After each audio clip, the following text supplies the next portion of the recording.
Glontine Schibler, on va revenir donc sur cet avenant 33. Est-ce que vous pouvez nous dire en quoi c'est un accord fondateur pour tous les salariés ? Oui, merci et bonjour à tous. Alors d'abord, je rajoute juste une petite chose, c'est aussi merci à toutes les personnes connectées. Oui. Puisqu'il y a eu plus de 1000 personnes connectées hier et encore ce matin. Et bon, ça montre je dirais, l'intérêt qui est porté par un certain nombre de personnes qui n'ont pas pu nous rejoindre. En plus, avec le roi et tout ça, c'est un peu compliqué ces jours-ci. On compte sur eux l'année prochaine pour être présents. Merci à toutes ces personnes de nous avoir écoutés et merci effectivement à l'ensemble des intervenants aussi qui sont venus. Et puis à toi, Églantine, pour ta présence renouvelée et qu'on espère aussi l'année prochaine. Alors, beaucoup de fierté et beaucoup d'émotions à la présentation et à l'accueil de nos invités et de toutes les personnes qui ont vraiment œuvré finalement à la conclusion de cet avenant 33, donc, puisque c'est quelque chose qui est assez fondamental pour l'attractivité des métiers et pour la branche de l'hospitalisation privée. Et au-delà de l'hospitalisation privée, l'ensemble de l'hospitalisation, et on peut dire même des parcours professionnels et de la promotion pour les professionnels de santé. Donc c'est quelque chose qui est tout à fait fondamental. Alors la branche de l'hospitalisation privée donc, regroupe donc, 3 fédérations dites fédérations employeurs, donc le CNET, Thermalisme, le CINERPA et la FHP. Nous représentons donc 250 000 salariés, donc c'est tout à fait considérable. 250 000 salariés, ça fait de nous à peu près la 10e branche d'activité économique française. Donc c'est pas une petite paille, c'est une grosse branche. Donc cette branche aussi donc regroupe ces 250 000 salariés et donc représente 3 200 établissements. Et nous avons eu donc dans le cadre de la politique gouvernementale sur le rapprochement des branches donc une demande du ministère du Travail de bien vouloir rapprocher nos 3 systèmes de classification rémunération qui étaient tout à fait différents, avec des niveaux d'ailleurs de rémunération qui sont différents, et de faire une convention unique, une classification unique, moderne. Ouais. Et nous avons eu vraiment d'ailleurs finalement un peu une injonction, puisqu'on avait été convoqué au ministère du Travail donc, en octobre 2021 avec demande, donc nous-mêmes, nos 3 fédérations, mais aussi l'ensemble des syndicats représentatifs des salariés, une injonction à faire.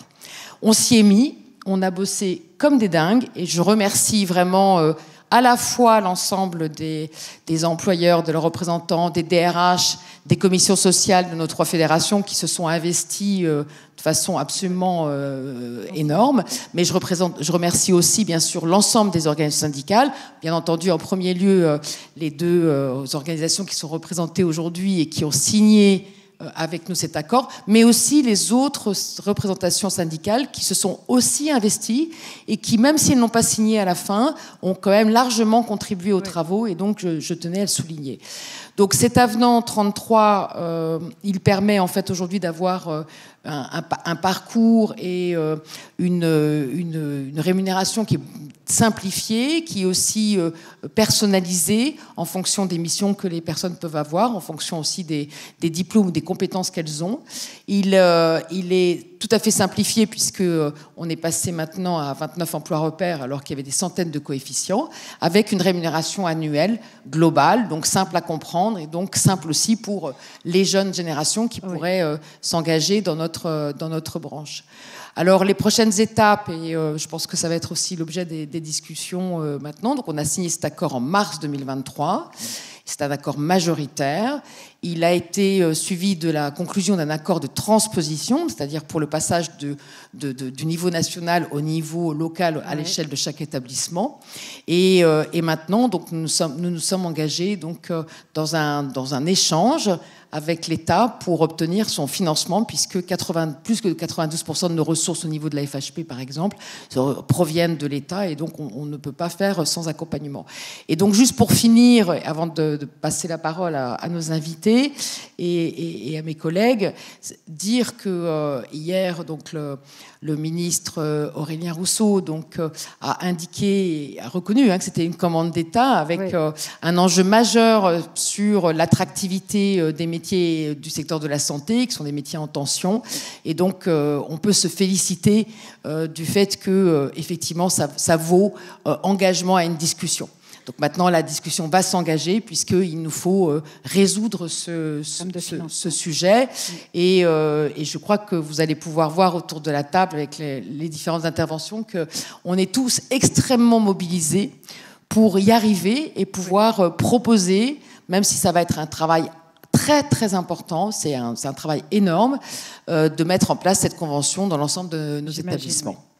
Oui. Loïc Lenoc à la CFDT, que représente cet accord ? C'est effectivement un accord fondateur. Bon, un petit bémol quand même dans la présentation que vient d'en faire Mme Schibler. Il y a un an, on n'aurait pas été là tous les deux. Parce qu'il y a quand même eu une période de gestation de cet accord qui a été quand même longue et difficile, parfois douloureuse. Mais vous avez su en tout cas vous réunir. Oui. On est dans le faire ensemble.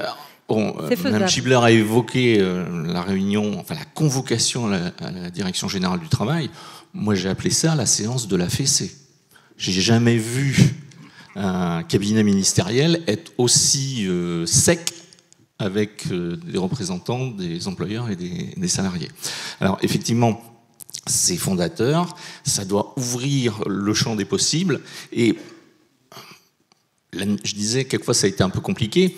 Le 18 octobre, nous, on appelait une mobilisation nationale dans tous les établissements. Le lendemain, on avait une commission paritaire. Et entre le 19 octobre et Noël, à peu près, le texte, il a avancé à une vitesse folle. C'est bien la preuve que la branche a la capacité de produire des textes qui ont de l'intérêt pour les entreprises, pour les groupes et surtout les salariés que nous, on représente. Alors, on a parlé de l'intervention de M. Rousseau hier. Hier après-midi, la sous-commission d'extension, donc qui est l'organe de la Direction Générale du Travail, qui rend les textes obligatoires, s'est prononcée favorablement. Donc maintenant, on va regarder le journal officiel en attendant sa publication.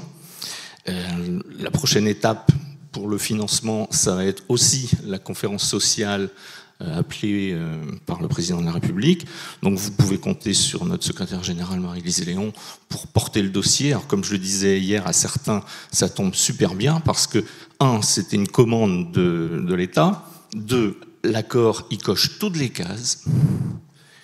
On est nickel. Et on a de l'autre côté le vilain petit canard qu'on va aussi mettre en exergue, c'est vos camarades des laboratoires d'analyse médicale. Donc ça va être normalement un moment pour porter tout ça. Alors, ce qu'attendent les salariés, c'est de la reconnaissance. C'est complexe à faire vivre, la reconnaissance. On parle salaire, ça concerne aussi les conditions de travail, la qualité du management, et c'est pas forcément toujours simple à mettre en œuvre. Par contre, bon, vous savez, notre couleur, c'est le orange. Alors le orange, c'est tonifiant, c'est piquant, ça insuffle partout où ça passe de la bonne humeur. C'est associé à la créativité, à la communication, c'est porteur d'optimisme et d'ouverture d'esprit. Alors, ce qu'il faut, c'est que collectivement, on tonifie les négociations, qu'on fasse œuvre de créativité, d'ouverture d'esprit. Et pour nous, l'avenir s'annonce radieux. Parfait, merci pour cet optimisme. Elisabeth Bellomo, vous êtes secrétaire générale adjointe de l'Union nationale des syndicats autonomes. Est-ce que vous avez été emballée tout de suite par ce projet ? Alors nous, on est arrivés en plein milieu, puisque nous sommes devenus représentatifs sur cette branche en octobre, effectivement, 2021. Donc on est arrivés dans un climat où on sentait qu'il fallait avancer sur ce sujet, où on avait autour de la table des OS qui étaient très partie prenante pour avancer, d'autres un peu moins. Mais on s'est très vite mis au travail, et je dois dire qu'effectivement, c'est une branche où tout le monde s'est mis au travail rapidement, avec de nombreuses réunions, où le fil conducteur, c'était trouver un accord qui soit innovant, qui permette aux salariés de se projeter, qui permette aussi d'être attractif par rapport aux autres branches de la santé. Et je pense qu'on a réussi. Alors, j'aurais tendance à dire que même quand on est un petit poussé comme nous, l'UNSA, qui arrivons, puisque quand je dis petit poussé, on n'est pas le syndicat le plus important de cette branche, eh ben on arrive à faire des grandes choses. Parce que pour nous, c'est effectivement une grande chose, cet accord. Les salariés peuvent à la fois avoir la reconnaissance de leur métier, la reconnaissance de l'ancienneté dans l'entreprise, donc ils ont ces deux leviers, et puis surtout, ils peuvent choisir de s'investir plus ou moins fortement dans leur établissement, et c'est la grande possibilité.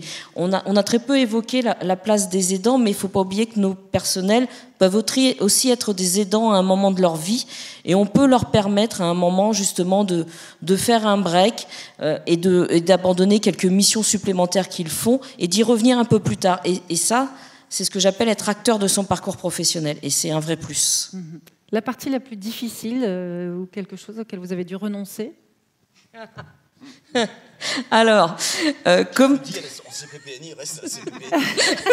donc non, effectivement, comme toute négociation, on aurait aimé plus. On n'a pas tout obtenu. C'est normal, mais quel c'est le principe des négos. Là où nous aurions aimé obtenir un peu plus, c'est sur la reconnaissance de l'expérience professionnelle au même niveau pour tous les emplois. Parce que voilà, c'est notre. Pour nous, il ne faut pas faire de différence selon les types d'emplois. C'est peut-être la seule chose. Je regarde mes collègues qui sont à côté. C'est peut-être la seule chose qu'on peut regretter un peu, parce que. Par contre, oui, je tenais à remercier toutes mes collègues, parce que on était effectivement 5 autour de la table de l'UNSA. Mais c'est toute une équipe derrière nous qui a travaillé sur cet accord, et c'est vraiment remonté de la base qui nous a apporté ses idées, et voilà, on a pu les partager avec tout le monde. Merci beaucoup. Sylvain Serafini, vous représentez les établissements thermaux. Vous avez rejoint assez récemment la branche de l'hospitalisation privée. Ça vous a apporté quoi? Alors, nous, on est l'autre petit pousset arrivé en 2019 dans la branche.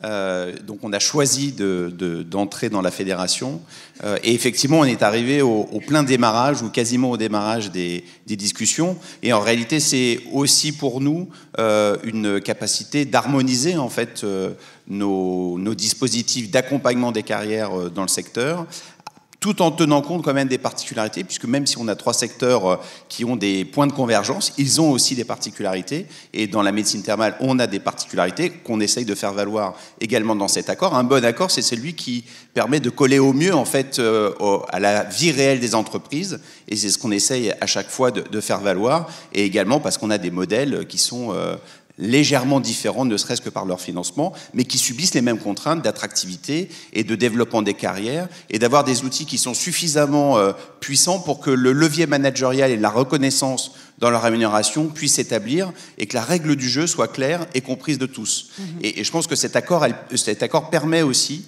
d'aller plus loin finalement dans l'attente des salariés, de pouvoir reconnaître leur expérience, leur implication, leur parcours professionnel, et d'ouvrir aussi des passerelles qui n'étaient pas forcément possibles dans les 2 secteurs historiques de la fédération, et puis maintenant avec le secteur de la médecine thermale, c'était vraiment d'aller vers plus de mobilité, puisqu'on sait très bien que les emplois aujourd'hui, dans n'importe quelle branche, mais particulièrement dans la nôtre, nécessitent de pouvoir faire des allers-retours sur différentes fonctions, différentes missions.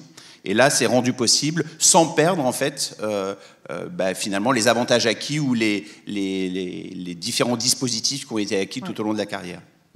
Nicolas Mérigot, vous êtes président de la commission sociale du CINERPA. Vous, c'était quoi vos objectifs en participant à cet accord? Alors, c'était d'aboutir à une négociation et avec beaucoup d'acteurs, parce que finalement, il fallait effectivement trouver des partenaires au niveau des OS, mais c'est peut-être aussi difficile de trouver un accord entre organisations professionnelles. Et alors, j'ai la chance d'être un peu dans les 2 mondes, puisque je suis aussi au COMEX de la FHP. Et donc, voilà, il fallait réunir aussi des positions qui n'étaient pas évidentes concernant les organisations professionnelles. Moi, je rebondis sur les propos de M. Lennox. C'est effectivement quelque chose de tout à fait novateur, et coche toutes les cases. Ça, je pense que c'est vraiment un point qui est très important à retenir. On coche toutes les cases. On a réussi à avoir un objectif de justice sociale en supprimant les coefficients infra-SMIC. On a réussi à avoir un objectif d'équité de traitement des salariés entre les différents statuts. C'est-à-dire qu'une infirmière qu'elle exerce en EHPAD, en clinique ou dans un établissement de médecine thermale, eh bien, elle a les mêmes conditions de rémunération. On a eu un choc de simplification, hein, Christine le soulignait, on est passé de près de 800 indices, on avait voilà, 3 filières d'emploi, on avait une centaine d'emplois, on a structuré ça autour de 17 niveaux, avec des emplois repères qui sont moins d'une trentaine. Et ça donne de la visibilité, de la lisibilité également pour organiser la formation professionnelle et pour organiser les parcours professionnels. Voilà. Donc ça, c'est important. On a aussi coché un objectif de sécurité. Le Herman va couvrir entre 70 et 100%, enfin 100% et 75% de la rémunération. Et on a réussi à mettre des facteurs d'individualisation en reconnaissant la fidélité à l'entreprise, la reconnaissance de l'expérience dans le métier qui est portable, c'est-à-dire que vous avez débuté dans la branche, vous changez d'employeur, bah vous gardez cette reconnaissance de l'expérience. Et puis on a, à travers les ECR compétences, on a réussi également à donner de l'individualisation en fonction de l'investissement personnel du salarié qui peut changer, comme vous le soulignez, durant les différentes phases de sa carrière. Donc on a vraiment coché beaucoup de cases.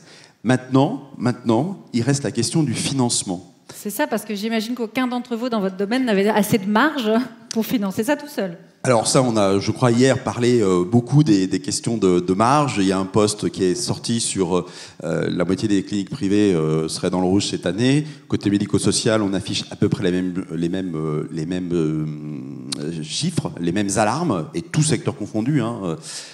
Donc effectivement, c'est pas des financements qui vont pouvoir être pris sur les marges.